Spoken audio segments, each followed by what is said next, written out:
Souvent assimilé au patrimoine folklorique, la vielle à roue est un des instruments qui a le plus évolué ces 20 dernières années. Passionné depuis son plus jeune âge, Sébastien Tourny en a fait son métier il y a 15 ans en tant que restaurateur et facteur de vielle.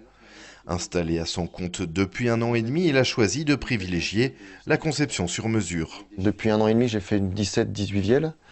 J'en ai vendu 15. Et sur les 15, il y en a 8 qui sont des instruments où les musiciens m'ont demandé des choses un peu spéciales qui n'existent pas. Genre rajouter une touche pour être en fa dièse, pour rajouter une autre touche pour être en fa. Et j'en ai même un qui m'a demandé de travailler à l'envers du clavier comme sur un piano. Donc là, on est en train de travailler là-dessus. Je suis en train de justement faire un prototype sur ce système-là pour qu'il essaye avant de commander la vielle. Accompagné par le Centre d'aide à la création d'entreprises du réseau BGE de Châteauroux, l'auto-entrepreneur castré a remporté le prix national du concours talent de la création d'entreprises dans la catégorie artisanat.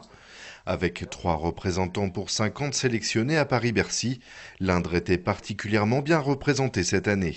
On avait Alain Grandperrin qui a été lauréat régional dans la catégorie innovation, Marie Chartin qui a repris les croquets de Charot, qui a été sélectionnée sur dossier du coup dans la catégorie reprise. C'est des personnes qui se sont installées récemment, donc forcément c'est toujours le coup de pouce est toujours le bienvenu.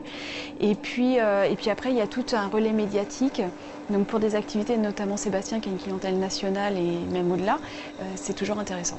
Avec 1 500 € de subvention régionale et 8 000 € pour avoir décroché le premier prix du concours, Sébastien Tourny prépare déjà plusieurs projets, et notamment auprès des jeunes. Mon projet, c'est d'avoir des nouvelles machines pour être aux normes, pour former des jeunes ou au moins ils puissent venir en stage. Parce qu'à l'heure actuelle, j'ai pas les machines adéquates, donc ils peuvent pas travailler dessus. Ça va me permettre aussi, d'un autre côté, de faire un peu de recherche et d'être à l'écoute des musiciens. Et comme le rêve de créer sa propre entreprise commence aussi dès le plus jeune âge, avant la remise des prix, BGE Indre organisait une conférence intitulée « Quand je serai grand, je serai entreprenant ». Parmi les jeunes présents pour l'événement, 3 collégiens de Saint-Benoît-du-Sault ont pu interroger des chefs d'entreprise sur leur parcours de création, peut-être la nouvelle génération d'entrepreneurs accompagnés dès leurs premiers pas.